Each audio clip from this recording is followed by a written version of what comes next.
ਵਾਹਿਗੁਰੂ ਵਾਹਿਗੁਰੂ ਵਾਹਿਗੁਰੂ। ਲਸ਼ਕਰੀਆ ਕਰ ਸੰਮਲੇ ਆਏ ਵਜੋ ਲਿਖਾਏ, ਕਾਰ ਕਮਾਵੈ ਸਿਰ ਤਣੀ ਲਾਹਾ ਪੱਲੇ ਪਾਏ। ਲੱਭ ਲੋਭ ਬੁਰੇ ਆਈਆਂ ਛੋਡੇ ਮਨੋ ਵਿਸਾਰ, ਗੜ ਦੋਹੀ ਪਾਤ ਸਾਕੀ ਕਦੇ ਨ ਆਵੈ ਹਾਰ। ਚਾਕਰ ਕਈਐ ਖਸਮ ਕਾ ਸੋਹੇ ਉੱਤਰ ਦੇ, ਵਜੋ ਗਵਾਏ ਆਪਣਾ ਤਖਤ ਨ ਬੈਸੈ ਸੇ।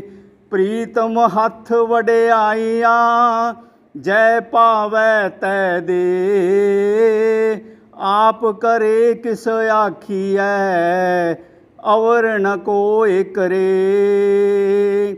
ਆਪ ਕਰੇ ਕਿਸ ਆਖੀਐ ਅਵਰ ਨ ਕੋਇ ਕਰੇ। ਵਾਹਿਗੁਰੂ ਗੁਰੂ ਦੀ ਪਰਮ ਪਿਆਰੀ, ਗੁਰੂ ਨਾਲ ਪ੍ਰੀਤ ਜੋੜੀ ਹੋਈ ਗੁਰੂ ਸਵਾਰੀ ਸਾਧ ਸੰਗਤ ਜੀਓ, ਅਸੀਂ ਸਾਹਿਬ ਸ਼੍ਰੀ ਗੁਰੂ ਗ੍ਰੰਥ ਸਾਹਿਬ ਮਹਾਰਾਜ ਜੀ ਦੀ ਹਜ਼ੂਰੀ ਦੇ ਵਿੱਚ ਬੈਠ ਕੇ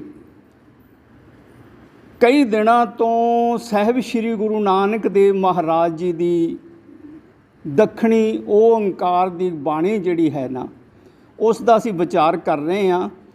ਅੱਜ ਗੁਰੂ ਦੀ ਕਿਰਪਾ ਨਾਲ 45ਵਾਂ ਅੰਗ ਜਿਹੜਾ ਹੈ, 45ਵੀਂ ਪੌੜੀ ਜਿਹੜੀ ਆ ਆਪਾਂ ਵਿਚਾਰ ਕਰਨਾ ਹੈ।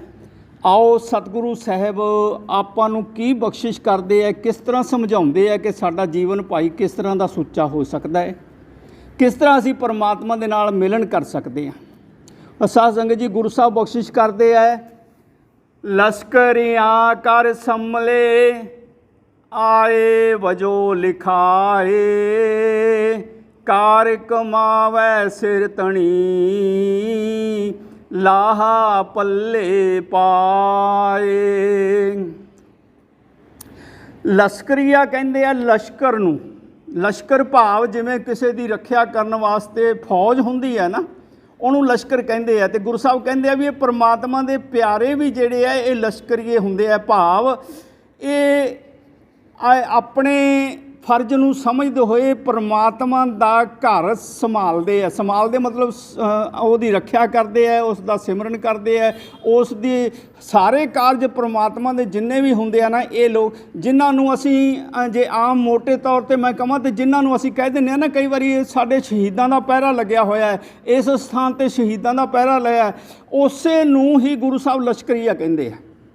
ਅਤੇ ਗੁਰੂ ਸਾਹਿਬ ਕਹਿੰਦੇ ਆ ਇਹ ਲਸ਼ਕਰੀਏ ਜਿਹੜੇ ਆ ਨਾ ਪਰਮਾਤਮਾ ਦਾ ਘਰ ਸੰਭਾਲਦੇ ਆ। ਭਾਵ ਆਪਣਾ ਫਰਜ਼ ਇਹ ਸਮਝਦੇ ਆ ਅਸੀਂ ਕਿ ਪਰਮਾਤਮਾ ਦਾ ਕਾਰਜ ਜਿਹੜਾ, ਕਿਉਂਕਿ ਪਰਮਾਤਮਾ ਦੀ ਸਤਾ ਹੈ, ਰਾਜ ਹੈ ਪਰਮਾਤਮਾ ਦਾ ਸਾਰੀ ਸ੍ਰਿਸ਼ਟੀ ਨੂੰ ਚਲਾਉਣ ਵਾਸਤੇ। ਅਤੇ ਉਹ ਸਾਰੀ ਸ੍ਰਿਸ਼ਟੀ ਨੂੰ ਚਲਾਉਣ ਵਾਸਤੇ ਜਿਹੜੇ ਬੰਦੇ ਪਰਮਾਤਮਾ ਦੇ ਸਹਾਈ ਹੁੰਦੇ ਆ, ਗੁਰੂ ਸਾਹਿਬ ਉਹਨਾਂ ਨੂੰ ਲਸ਼ਕਰੀਆ ਕਹਿੰਦੇ ਆ। ਉਹਨਾਂ ਨੇ ਮਤਲਬ ਘਰ ਸੰਭਲਿਆ। ਅਤੇ ਗੁਰੂ ਸਾਹਿਬ ਕਹਿੰਦੇ ਆ ਭਾਈ ਆਏ ਵਜੋਂ ਲਿਖਾਏ, ਉਹ ਇਸ ਸੰਸਾਰ ਦੇ ਵਿੱਚ ਆਏ ਹੀ ਇਸੇ ਵਜ੍ਹਾ ਕਰਕੇ ਹੈ ਕਿ ਪਰਮਾਤਮਾ ਦੇ ਕਾਰਜਾਂ ਨੂੰ ਸਵਾਰਿਆ ਜਾਵੇ,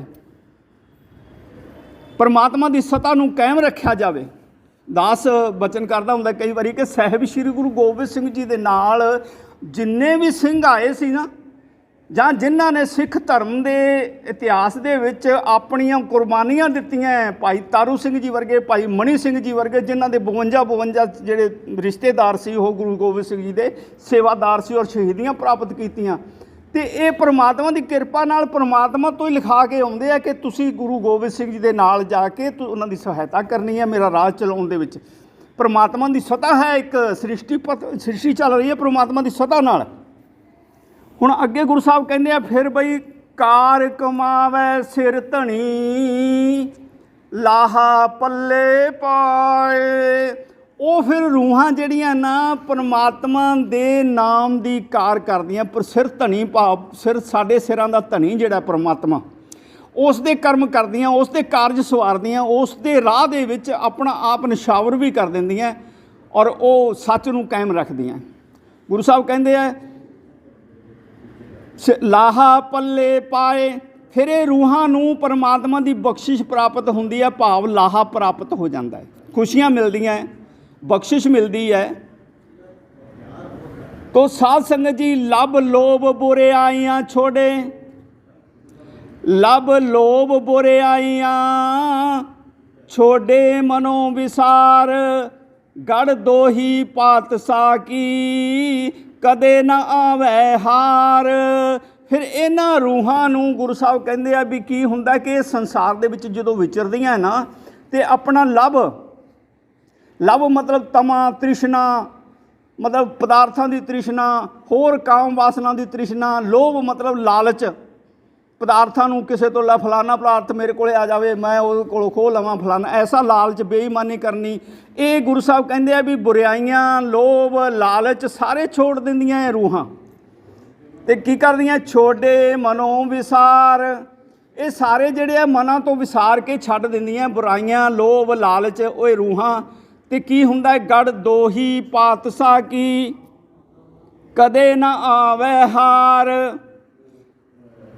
ਪਾਤਸ਼ਾਹ ਦੇ ਮਹਿਲ ਦੇ ਵਿੱਚ ਇਹਨਾਂ ਦੀ ਦੋਹੀ ਜਿਹੜੀ ਹੈ, ਸੁਣਾਈ ਜਿਹੜੀ ਇਹ ਹੁੰਦੀ ਹੈ, ਔਰ ਇਹਨਾਂ ਨੂੰ ਕਦੇ ਵੀ ਹਾਰ ਨਹੀਂ ਹੁੰਦੀ, ਹਮੇਸ਼ਾ ਹੀ ਇਹ ਆਪਣੀਆਂ ਕੁਰਬਾਨੀਆਂ ਕਰਦੇ ਰਹਿੰਦੇ ਔਰ ਇਹਨਾਂ ਦੀ ਜਿੱਤ ਪ੍ਰਾਪਤ ਹੁੰਦੀ ਹੈ। ਗੁਰੂ ਸਾਹਿਬ ਇਹ ਬਖਸ਼ਿਸ਼ ਕਰਦੇ ਹੈ। ਤੇ ਗੁਰੂ ਸਾਹਿਬ ਦੂਜੇ ਪਾਸੇ ਦੱਸਦੇ ਹੈ ਵੀ ਐਸਾ ਬੰਦਾ ਕੀ ਕੰਮ ਦਾ, ਵਾਹਿਗੁਰੂ ਚਾਕਰ ਕਈਐ ਖਸਮ ਕਾ। ਕਹਿਣ ਨੂੰ ਤਾਂ ਕਹਿੰਦਾ ਹੋਵੇ ਮੈਂ ਗੁਰੂ ਦਾ ਚੇਲਾ ਹੈ, ਮੈਂ ਗੁਰੂ ਦਾ ਸੇਵਾਦਾਰ ਹਾਂ, ਮੈਂ ਗੁਰੂ ਦਾ ਭਗਤ ਹੈ, ਮੈਂ ਗੁਰੂ ਦਾ ਕਾਰਜ ਸਵਾਰਦਾ, ਮੈਂ ਗੁਰੂ ਦੇ ਕੰਮ ਕਰਦਾ ਹੈ। ਤੇ ਗੁਰੂ ਸਾਹਿਬ ਕਹਿੰਦੇ ਆ, ਅੱਗੇ ਕਹਿੰਦੇ ਆ ਚਾਕਰ ਕਈਐ ਖਸਮ ਕਾ। ਕਹਿਣ ਨੂੰ ਤਾਂ ਪਰਮਾਤਮਾ ਦਾ ਮੈਂ ਚਾਕਰ ਹਾਂ ਤੇ ਸੋਹੇ ਉੱਤਰ ਦੇ। ਕਹਿੰਦਾ ਵੀ ਜਦੋਂ ਕਿਤੇ ਕੋਈ ਕੰਮ ਬਣੇ, ਜਦੋਂ ਕੋਈ ਲੋੜ ਬਣੇ ਤੇ ਉਦੋਂ ਸਿੱਧਾ ਹੀ ਉੱਤਰ ਦੇ ਦੇਵੇ, ਸਾਹਮਣੇ ਹੀ ਕਹਿ ਦੇਵੇ ਮੇਰੇ ਤੋਂ ਨਹੀਂ ਹੁੰਦਾ। ਚਾਕਰ ਫਿਰ ਕਾਹਦਾ? ਗੁਰੂ ਸਾਹਿਬ ਕਹਿੰਦੇ ਵਜੋ ਗਵਾਏ ਆਪਣਾ ਤਖਤ ਨਾ ਬੈਸੇ ਸੇ। ਉਹ ਜਿਹੜਾ ਕੋਈ ਪ੍ਰਮਾਤਮਾ ਨੇ ਉਸ ਨੂੰ ਦਿੱਤਾ ਵੀ ਹੁੰਦਾ ਨਾ ਤੇ ਉਹ ਵੀ ਇਹ ਜਿਹੜੀ ਹੈ ਅਵੱਗਿਆ ਕਰਕੇ ਪ੍ਰਮਾਤਮਾ ਦੀ ਉਹ ਗਵਾ ਲੈਂਦਾ। ਫਿਰ ਉਹਨੂੰ ਇਸ ਦੇ ਜੇ ਉਹ ਚਾਹਵੇ ਮੈਨੂੰ ਕਿ ਪ੍ਰਮਾਤਮਾ ਦੇ ਆਸਣ ਦੀ ਪ੍ਰਾਪਤੀ ਹੋ ਜੂ, ਸੱਚਖੰਡ ਦੀ ਪ੍ਰਾਪਤੀ ਹੋ ਜੂ, ਤਾਂ ਕਹਿੰਦੇ ਕਦੇ ਨਹੀਂ ਹੁੰਦੀ ਉਸ ਨੂੰ। ਇੱਕ ਮੇਰੇ ਕਥਾ ਯਾਦ ਆ ਰਹੀ ਹੈ, ਇੱਕ ਮਹਾਂਪੁਰਸ਼ ਉਹਨਾਂ ਦਾ ਚੇਲਾ ਸੀ। ਮਹਾਂਪੁਰਸ਼ ਮੀਂਹ ਪੈਣ ਲੱਗ ਗਿਆ ਤੇ ਮੀਂਹ ਦੇ ਵਿੱਚ ਮਹਾਂਪੁਰਸ਼ ਅੰਦਰ ਬੈਠੇ ਸੀ, ਚੇਲਾ ਵੀ ਕੋਲੇ ਬੈਠਾ ਸੀ। ਤੇ ਆ ਮਹਾਂਪੁਰਸ਼ ਕਹਿਣ ਲੱਗੇ ਸੇਵਕਾ ਆ ਖੜਕਾ ਜਿਹਾ ਦਿਸਦਾ ਕੀ, ਬਾਹਰ ਕੋਈ ਮੀਂਹ ਪੈ ਰਿਹਾ ਹੈ ਕਿ ਦੇਖ ਤਾਂ ਸਹੀ। ਕਹਿੰਦਾ ਮਹਾਰਾਜ ਦੇਖਣ ਦੀ ਕੀ ਲੋੜ ਹੈ, ਆ ਬਿੱਲੀ ਆਈ ਆ ਵੇਖ ਲਓ, ਜੇ ਭਿੱਜੀ ਆ ਕਿ ਗਿੱਲੀ ਹੈ। ਯਾਨੀ ਆਪ ਨਹੀਂ ਉੱਠਣਾ, ਅੱਗੋਂ ਮਹਾਰਾਜ ਨੂੰ ਸਵਾਲ ਕਰ ਦੇਣਾ, ਮਤਲਬ ਸਿੱਧਾ ਹੀ ਉੱਤਰ ਦੇ ਦੇਣਾ ਵੀ ਆ ਮੇਰੇ ਤੋਂ ਨਹੀਂ ਹੁੰਦਾ ਤੂੰ ਕਰ ਲੈ। ਗੁਰੂ ਸਾਹਿਬ ਇਹ ਕਹਿੰਦੇ ਆ, ਇੱਥੇ ਇਹ ਗੱਲ ਇਹੀ ਕਹਿੰਦੇ ਆ ਕਿ ਪ੍ਰਮਾਤਮਾ ਦਾ ਉਹ ਪਿਆਰਾ ਕਾਹਦਾ ਹੈ। ਜੇ ਪ੍ਰਮਾਤਮਾ ਦੀ ਸ਼ਰਨ ਪੈ ਕੇ ਪ੍ਰਮਾਤਮਾ ਦੀ ਰਜ਼ਾ ਨਹੀਂ ਮੰਨੀ, ਪ੍ਰਮਾਤਮਾ ਦੀ ਵੱਗਿਆ ਹੀ ਕਰਦਾ ਰਹਿ ਗਿਆ ਤੇ ਉਹ ਪਿਆਰਾ ਹੀ ਨਹੀਂ ਹੈ। ਸੁਰਤੀ ਜੋੜ ਕੇ ਪ੍ਰਮਾਤਮਾ ਦੇ ਚਰਨਾਂ ਦੇ ਵਿੱਚ ਬੈਠੇ ਤੇ ਫਿਰ ਉਹਦੇ ਨਾਲ ਲਿਵ ਲੱਗੇ ਤੇ ਫਿਰ ਉਹ ਖਸਮ ਦਾ ਪਿਆਰਾ ਹੈ। ਗੁਰੂ ਸਾਹਿਬ ਕਹਿੰਦੇ ਆ ਚਾਕਰ ਕਈਏ ਖਸਮ ਕਾ ਸੋਹੇ ਉੱਤਰ ਦੇ। ਵਜੋ ਗਵਾਏ ਆਪਣਾ, ਜਿਹੜਾ ਪੱਲੇ ਹੁੰਦਾ ਉਹ ਵੀ ਗਵਾ ਲੈਂਦਾ ਬੈਠ ਕੇ। ਇੱਥੇ ਕਈ ਲੋਕਾਂ ਨੂੰ ਮੈਂ ਦੇਖਿਆ, ਇੱਥੇ ਸਤਸੰਗ ਹੋ ਰਹੀ ਹੈ, ਗੁਰੂ ਦੀ ਬਾਣੀ ਪ੍ਰਵਾਹ ਹੋ ਰਿਹਾ ਤੇ ਪਿੱਛੇ ਬੈਠੀਆਂ ਬੁੜੀਆਂ ਆਪਦੀਆਂ ਗੱਲਾਂ, ਪਿੱਛੇ ਬੈਠੇ ਬੰਦੇ ਆਪਦੇ ਘਰ ਦੀਆਂ ਹੀ ਗੱਲਾਂ ਕਰਦੇ ਰਹਿ ਜਾਂਦੇ। ਗੁਰੂ ਦੀ ਗੱਲ ਤਾਂ ਕੰਨ 'ਚ ਪੈਂਦੀ ਹੀ ਨਹੀਂ ਉਹਨਾਂ ਦੇ। ਅੱਗੇ ਗੁਰੂ ਸਾਹਿਬ ਕਹਿੰਦੇ ਆ ਭਾਈ ਵਜੋ ਗਵਾਏ ਆਪਣਾ ਤਖਤ ਨਾ ਬੈਸੈ ਸੇ। ਫਿਰ ਗੁਰੂ ਸਾਹਿਬ ਬਖਸ਼ਿਸ਼ ਕਰਦੇ ਆ ਭਾਈ ਪਰਮਾਤਮਾ ਦਾ ਖੇਲ ਕੀ ਹੈ। ਪਰਮਾਤਮਾ ਦਾ ਖੇਲ ਇਹ ਹੈ ਪ੍ਰੀਤਮ ਹੱਥ ਵਡਿਆਈਆਂ। ਕਹਿੰਦੇ ਵੀ ਸਾਰੇ ਸੰਸਾਰ ਦੇ ਵਿੱਚ ਜੋ ਕੁਛ ਦਿੰਦਾ ਹੈ ਨਾ ਕਿਸੇ ਨੂੰ, ਉਹ ਪਰਮਾਤਮਾ ਹੀ ਦਿੰਦਾ ਹੈ। ਤੇ ਸਾਰੀਆਂ ਵਡਿਆਈਆਂ, ਸਾਰੀਆਂ ਖੁਸ਼ੀਆਂ, ਸਾਰੀਆਂ ਬਖਸ਼ਾਂ ਜਿਹੜੀਆਂ ਉਹ ਪਰਮਾਤਮਾ ਦੇ ਹੱਥ ਹੈ। ਜਿਹਨੂੰ ਭਾਵੇ, ਜਿਹਨੂੰ ਚੰਗਾ ਲੱਗੇ, ਉਸ ਰੂਹ ਨੂੰ ਜੋ ਚੀਜ਼ ਦੇਣੀ ਚਾਹੇ ਉਹ ਦੇ ਦਿੰਦਾ ਹੈ। ਇਹ ਗੁਰੂ ਦੀ ਕਿਰਪਾ ਹੈ। ਗੁਰੂ ਸਾਹਿਬ ਬਖਸ਼ਿਸ਼ ਕਰਦੇ ਭਾਈ ਪਰਮਾਤਮਾ ਦੀ। ਜਦੋਂ ਸੁਰਤੀ ਜਿਹੜੇ ਜੋੜ ਕੇ ਚਰਨਾਂ ਦੇ ਵਿੱਚ ਬੈਠ ਕੇ ਪਰਮਾਤਮਾ ਨਾਲ ਲਿਵ ਜੋੜਦੇ ਆ ਨਾ, ਉਹਨਾਂ ਨੂੰ ਪਰਮਾਤਮਾ ਦੀਆਂ ਖੁਸ਼ੀਆਂ ਪ੍ਰਾਪਤ ਹੁੰਦੀਆਂ। ਜਿਹੜੇ ਪਰਮਾਤਮਾ ਦੇ ਸੰਸਾਰ ਦੇ ਵਿੱਚ ਤੁਰੇ ਫਿਰਦੇ ਆ, ਕੋਈ ਭੈ ਨਹੀਂ ਪਰਮਾਤਮਾ ਦਾ ਉਹਨਾਂ ਨੂੰ। ਹਉਮੈ ਕਰਦੇ ਆ, ਜ਼ੋਰ ਕਰਦੇ ਆ, ਧੱਕਾ ਕਰਦੇ ਆ, ਸੰਸਾਰ ਦੇ ਵਿੱਚ ਬੇਈਮਾਨੀਆਂ ਕਰਦੇ ਆ, ਲੋਭ ਲਾਲਚ ਕਰਦੇ ਆ, ਕਹਿੰਦੇ ਵੀ ਉਹਨਾਂ ਨੂੰ ਕਦੇ ਵੀ ਪਰਮਾਤਮਾ ਦੀ ਪ੍ਰਾਪਤੀ ਨਹੀਂ ਹੁੰਦੀ, ਪਰਮਾਤਮਾ ਦੀਆਂ ਖੁਸ਼ੀਆਂ ਨਹੀਂ ਪ੍ਰਾਪਤ ਹੁੰਦੀਆਂ ਉਹਨਾਂ ਨੂੰ। ਗੁਰੂ ਸਾਹਿਬ ਦੇ ਦਰ 'ਤੇ ਆ ਕੇ ਜੇ ਅਸੀਂ ਆਪਦਾ ਹੀ ਰੌਲਾ ਪਾਉਂਦੇ ਰਹਿ ਗਏ, ਆਪਦੇ ਖੇਲ ਖੇਲਦੇ ਰਹਿ ਗਏ, ਤੇ ਫਿਰ ਗੁਰੂ ਦੀ ਕਿਰਪਾ ਨਾਲ ਕਈ ਵਾਰੀ ਐਸਾ ਵੀ ਹੋ ਜਾਂਦਾ ਵੀ ਉਹ ਭਰੇ ਹੋਏ ਘਰ ਜਿਹੜੇ ਆ ਉਹ ਵੀ ਉਜਾੜ ਦਿੰਦਾ। ਐਸੀ ਵੀ ਗੱਲ ਹੋ ਜਾਂਦੀ ਹੈ। ਕੱਲ ਆਇਆ ਸੀ ਨਾ ਬਚਨ ਕਿ ਸਿੱਖੇ ਹੋਏ ਜਿਹੜੇ ਹੈ ਨਾ ਉਹ ਸਰੋਵਰ ਵੀ ਉਹ ਭਰ ਦਿੰਦਾ, ਅਤੇ ਜਿਹੜੇ ਭਰੇ ਹੋਏ ਹੁੰਦੇ ਆ ਉਹਨਾਂ ਨੂੰ ਖਾਲੀ ਕਰ ਦਿੰਦਾ ਹੈ। ਇੱਥੇ ਹੁਣ ਗੁਰੂ ਸਾਹਿਬ ਇਹ ਬਖਸ਼ਿਸ਼ ਕਰਦੇ ਹੈ, ਆਪ ਕਰੇ ਕਿਸ ਆਖੀਐ ਅਵਰ ਨਾ ਕੋਈ ਕਰੇ। ਕਹਿੰਦੇ ਵੀ ਜੇ ਸਾਡੇ ਕਿਹਾ ਅਸੀਂ ਕਹੀਏ ਕਿ ਸੱਚੇ ਪਾਤਸ਼ਾਹ ਸਾਡਾ ਫਲਾਣਾ ਕਾਰਜ ਸਵਾਰ ਦਿਓ, ਕਹਿੰਦੇ ਕਦੇ ਨਹੀਂ ਸੰਵਰਨਾ ਭਾਈ, ਤੁਹਾਡੀ ਮਰਜ਼ੀ ਨਾਲ, ਕਿਉਂਕਿ ਤੁਸੀਂ ਤਾਂ ਗੁਰੂ ਨੂੰ ਮੰਨ ਹੀ ਨਹੀਂ ਰਹੇ, ਗੁਰੂ ਦਾ ਭੈ ਹੀ ਨਹੀਂ ਹੈ ਤੁਹਾਨੂੰ, ਗੁਰੂ ਦੀ ਤੁਸੀਂ ਵੱਗਿਆ ਕਰ ਰਹੇ ਹੋ, ਬਾਰ-ਬਾਰ ਵੱਗਿਆ ਕਰ ਰਹੇ ਹੋ। ਫਿਰ ਗੁਰੂ ਸਾਹਿਬ ਕੀ ਕਹਿੰਦੇ ਆ? ਕਹਿੰਦੇ ਆ ਆਪ ਕਰੇ, ਉਹ ਆਪ ਕਰੇ, ਕਿਸੇ ਦੇ ਉੱਤੇ ਖੁਸ਼ੀ ਬਖਸ਼ੇ, ਦਾਤਾਂ ਦੇਵੇ, ਖੁਸ਼ੀਆਂ ਬਖਸ਼ ਕੇ ਨਿਹਾਲ ਕਰ ਦੇਵੇ, ਪਦਾਰਥ ਦੇਵੇ, ਭੰਡਾਰ ਦੇਵੇ, ਐਸ਼ੋ ਆਰਾਮ ਦੇਵੇ, ਉਹਦੀ ਆਪਣੀ ਮਰਜ਼ੀ ਹੈ। ਆਪ ਕਰੇ ਕਿਸ ਆਖੀਏ, ਤੇ ਅਸੀਂ ਆਖੀਏ ਕਿਸ ਨੂੰ ਜਦੋਂ ਉਹ ਆਪ ਹੀ ਕਰਦਾ, ਤੇ ਆਖਣ ਦੀ ਸਾਨੂੰ ਲੋੜ ਹੀ ਨਹੀਂ ਹੈ। ਤੇ ਗੁਰੂ ਸਾਹਿਬ ਕਹਿੰਦੇ ਆ ਅਵਰ ਨਾ ਕੋਈ ਕਰੇ। ਕਹਿੰਦੇ ਵੀ ਸੰਸਾਰ ਦੇ ਵਿੱਚ ਹੋਰ ਕੋਈ ਪਰਮਾਤਮਾ ਤੋਂ ਇਲਾਵਾ ਕੋਈ ਐਸੀ ਸ਼ਕਤੀ ਨਹੀਂ ਹੈ ਜਿਹੜੀ ਇਸ ਸੰਸਾਰ ਦੇ ਜੀਵਾਂ ਨੂੰ ਪਦਾਰਥ ਦੇ ਦੇ, ਖੁਸ਼ੀਆਂ ਦੇ ਦੇ, ਦੁੱਖ ਕੱਟ ਦੇਵੇ, ਬਖਸ਼ਾਂ ਦੇ ਦੇਵੇ, ਕਲੇਸ਼ ਘਰ ਦੇ ਵਿੱਚ ਕਲੇਸ਼ ਹੈ, ਰੋਗ ਹੈ, ਨਾਸ਼ ਕਰ ਦੇਵੇ। ਕਹਿੰਦੇ ਵੀ ਕੋਈ ਸ਼ਕਤੀ ਨਹੀਂ ਹੈ ਸਿਵਾਏ ਪਰਮਾਤਮਾ ਤੋਂ। ਅਤੇ ਪਰਮਾਤਮਾ ਦੀ ਆਪਣੀ ਮਰਜ਼ੀ ਹੈ ਕਿ ਜਿਸ ਨੂੰ ਦੇਵੇ ਉਹਦੀ ਮਰਜ਼ੀ ਹੈ, ਉਹਦੇ ਹੱਥ ਹੈ ਵਡਿਆਈਆਂ ਸਾਰੀਆਂ। ਹੁਣ ਅੱਗੇ ਗੁਰੂ ਸਾਹਿਬ ਬਖਸ਼ਿਸ਼ ਕਰਦੇ ਹੈ, ਅਗਲਾ ਬੰਦ ਅਸੀਂ ਵਿਚਾਰ ਕਰਨਾ ਹੈ। ਆਓ ਬੀਜੋ ਸੂਝੈ ਕੋ ਨਹੀਂ, ਬਹੇ ਦਲੀਚਾ ਪਾਏ, ਨਰਕ ਨਿਵਾਰਨ ਨਰੈ ਨਰ, ਸਾਚੋ ਸਾਚੈ ਨਾਏ, ਵਣ ਤ੍ਰਿਣ ਢੂੰਡਤ ਫਿਰ ਰਹੀ, ਮਨ ਮੈਂ ਕਰੋ ਵਿਚਾਰ, ਲਾਲ ਰਤਨ ਬਹੁ ਮਾਨ ਕੀ, ਸਤਿਗੁਰ ਹਾਥ ਭੰਡਾਰ, ਊਤਮ ਹੋਵਾਂ ਪ੍ਰਭ ਮਿਲੈ, ਇਕ ਮਨ ਏਕੈ ਪਾਏ, ਨਾਨਕ ਪ੍ਰੀਤਮ ਰਸ ਮਿਲੇ, ਲਾਹਾ ਲੈ ਪਰਥਾਏ। ਰਚਨਾ ਰਾਚ ਜਿਨ ਰਚੀ, ਜਿਨ ਸਿਰਿਆ ਆਕਾਰ, ਗੁਰਮੁਖ ਬੇਅੰਤ ਧਿਆਈਐ, ਅੰਤ ਨ ਪਾਰਾਵਾਰ। ਗੁਰਮੁਖ ਬੇਅੰਤ ਧਿਆਈਐ, ਅੰਤ ਨ ਪਾਰਾਵਾਰ। ਹੁਣ ਇਸ ਬੰਦ ਦੇ ਵਿੱਚ ਸਤਿਗੁਰੂ ਸਾਨੂੰ ਬਖਸ਼ਿਸ਼ ਕਰਦੇ ਹੈ, ਬੀਜੋ ਸੂਝੈ ਕੋ ਨਹੀਂ। ਕਹਿੰਦੇ ਵੀ ਬੀਜੋ, ਬੀਜ ਭਾਵ ਜਿੱਥੋਂ ਮੂਲ, ਮਤਲਬ ਮੂਲ ਕੀ ਹੈ ਸੰਸਾਰ ਦੇ ਵਿੱਚ? ਪਰਮਾਤਮਾ। ਤੇ ਸੂਝੈ ਕੋ ਨਹੀਂ, ਕਹਿੰਦਾ ਵੀ ਕਿਸੇ ਨੂੰ ਐਸੀ ਸ਼ਕਤੀ ਪ੍ਰਾਪਤ ਨਹੀਂ ਹੈ ਕਿ ਜਿਹੜਾ ਬਹੇ ਦਲੀਚਾ ਪਾਏ, ਦਲੀਚੇ 'ਤੇ ਬੈਠ ਕੇ ਸੰਸਾਰ ਦੇ ਲੋਕਾਂ ਨੂੰ ਵਡਿਆਈਆਂ ਦੇ ਦੇਵੇ, ਖੁਸ਼ੀਆਂ ਦੇ ਦੇਵੇ, ਸੰਸਾਰ ਦੇ ਲੋਕਾਂ ਨੂੰ ਗਿਆਨ ਬਖਸ਼ ਦੇਵੇ, ਸੰਸਾਰ ਦੇ ਲੋਕਾਂ ਨੂੰ ਦਾਤਾਂ ਬਖਸ਼ ਦੇਵੇ, ਨੌ ਨਿਦਾਂ ਦੇ ਭੰਡਾਰ ਬਖਸ਼ ਦੇਵੇ। ਕਹਿੰਦੇ ਵੀ ਪਰਮਾਤਮਾ ਤੋਂ ਇਲਾਵਾ ਹੋਰ ਕੋਈ ਨਹੀਂ ਹੈ। ਗੁਰੂ ਸਾਹਿਬ ਕਹਿੰਦੇ ਆ ਨਰਕ ਨਿਵਾਰਨ ਨਰੈ ਨਰ, ਸਾਚੋ ਸਾਚੈ ਨਾਏ। ਉਹ ਪਰਮਪਿਤਾ ਪਰਮਾਤਮਾ ਨਰਾਂ ਦਾ ਨਰ ਜਿਹੜਾ ਹੈ, ਨਾਰਾਇਣ ਹੈ, ਨਰਾਂ ਦਾ ਨਰ। ਉਹ ਪਰਮਾਤਮਾ ਵੀ ਨਰ ਸਰੂਪ ਹੈ, ਭਾਵ ਆਤਮ ਸਰੂਪ ਹੈ, ਮੂਰਤ ਹੈ, ਸਰੂਪ ਹੈ। ਕਹਿੰਦੇ ਵੀ ਉਹ ਨਰਕ ਨਿਵਾਰਨ ਵਾਲਾ ਹੈ।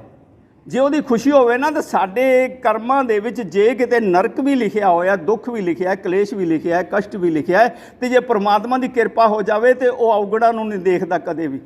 ਔਗਣ ਕੋ ਨਾ ਵਿਚਾਰੇ। ਕਿਸ ਤਰ੍ਹਾਂ? ਗੁਰੂ ਸਾਹਿਬ ਬਖਸ਼ਿਸ਼ ਕਰਦੇ ਆ ਸਾਨੂੰ, ਜੈਸਾ ਬਾਲਕ ਭਾਏ ਸੁਭਾਈ, ਲੱਖ ਅਪਰਾਧ ਕਮਾਵੈ, ਉਪਦੇਸ਼ ਕਰੈ ਝਿੜਕੈ ਬਹੁ ਭਾਤੀ, ਬੌੜ ਪਿਤਾ ਗਲ ਲਾਵੈ, ਪਿਛਲੇ ਔਗਣ ਬਖਸ਼ ਲਏ ਪ੍ਰਭ, ਆਗੇ ਮਾਰਗ ਪਾਵੈ।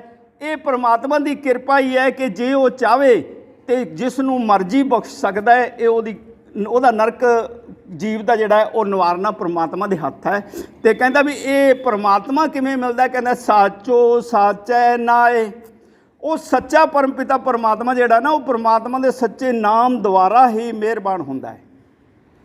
हुण अगे गुरु साहब कहते हैं, वण तृण ढूंढत फिर रही, मन में करो विचार, लाल रतन बौ मान की, सतगुर हाथ भंडार। कहते भी मैं परमात्मा नूं लभण वास्ते पहला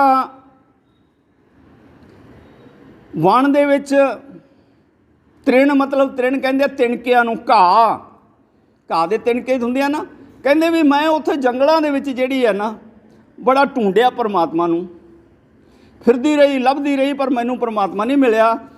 फिर की होया, मन में करो विचार, मैं मन दे विच विचार कीता, मन दे विच जदों विचार कीता ते पता लग्या भी परमात्मा तां तेरे अंदर ही है, तू अंदरों ही लभ। इस तरह नाल गुरु साहब ने की करिया, फिर गुरु की किरपा हुई, जदों असी अंदरों विचार करने की कोशिश की, शुरू किया काम, ते लाल रतन बौ मान की, सतगुर हाथ भंडार। साडी ये रूह नूं ज्ञान आया कि उस परमपिता परमात्मा दे कोले, परमात्मा दे हत्थ दे विच तां अनेकां ही रत्नां दे भंडार है। उस सतगुरु दे कोल अनेकां ही रत्नां दे भंडार है, जवाहरात है, हीरे है, मानक है, मोती है। गुरु साहब बख्शिश करते हैं, अगे गुरु साहब बख्शिश करते हैं, उत्तम होवा प्रभ मिले, एक मन एक भाए, नानक प्रीतम रस मिले, लाहा लै परथाए। हुण उस रूह नूं मन दे विच ये जगियासा आउंदी है कि मैं उत्तम होवां। उत्तम का मतलब श्रेष्ठ हो जाना, भाव परमात्मा नूं प्यारी हो जावां, मैं परमात्मा की प्यारी हो जावां, मैनूं प्रभ मिल जावे, मैनूं परमात्मा मिल जावे। कहंदे भी गुरु साहब बख्शिश करदे हैं, एक मन एक पाए। फिर ये मिलेगा किवें, कहंदे भी तू एक मन हो के, भाव सुरती जोड़ के, तेरा मन आसे पासे नहीं भजना चाहिए, कदे इधर देखे कदे उधर देखे, कदे उधर नूं भजे, सुरती टिका लै, एकागर कर लै, सावधान एकागर चीत। तो फिर गुरु साहब कहते हैं, एक भा दे नाल प्यार करके परमात्मा नूं, एक है भाए, पर एक परमपिता परमात्मा नूं प्यार करके जदों तू इस तरह के नाल सिमरन करेगा, खोज करेगा, परमात्मा नूं लभेगा, उदों तैनूं परमात्मा की प्राप्ति हो जाएगी। नानक प्रीतम रस मिले, लाहा लै परथाए। फिर की होएगा कि जदों परमात्मा की प्राप्ति होगी, तैनूं रस आनंद की प्राप्ति आएगी, अमृत रस की प्राप्ति आएगी। तेरे 10वें द्वार दे विच अमृत रस चोवेगा और हिरदे ते पवेगा, और तेरा मन जिहड़ा है वो शांत हो जाएगा। 10 दिगावां दे विच जिहड़ा भटकदा फिरदा है वो एक थां दे टिका दे परमात्मा के चरणों के विच बैठ जाएगा। तो फिर परमात्मा का नाम सिमरन करदा होया वो लाहा प्राप्त करेगा। परथाए का मतलब इसकी वजों, इस दे एवज दे विच जदों तू ये भगती करेगा, नाम सिमरन करेगा, तैनूं परमात्मा के नाम का आनंद रस प्राप्त होवेगा। हुण अगे गुरु साहब बख्शिश करते हैं, रचना राच जिन रची, जिन सिरिया आकार, गुरमुख बेअंत ध्याई है, अंत न पारावार। हुण सतगुरु साहिब श्री गुरु नानक देव जी सानूं ये समझाउंदे आ, भाई उस परमपिता परमात्मा ने, परमात्मा किन्ना क करन कारण समर्थ है, किन्ना क शक्तिवान है। गुरु साहब समझाउंदे है कि रचना राच जिन रची, भाव रचना कहंदे आ कुदरत नूं, आ जगत जिहड़ा रचिया है इहनूं कहंदे आ रचना। राच जिन रची, जिहने जिस शक्ति ने ये रचना रची है, कहंदे भी जिन सिरिया आकार, ते जिन्हां ने साडे ये जीवां दा, बंदियां दा, मनुखां दा, पेड़ां दा, पौदियां दा, चंद सूरज दा, धरती नदियां नालियां दा, पहाड़ां दा, सरोवरां दा, ये मनुख दा और जीव जंतु पशु पक्षी दा भी जिन्हें आकार बनाया है, रंग रंग दे आकार बनाए है।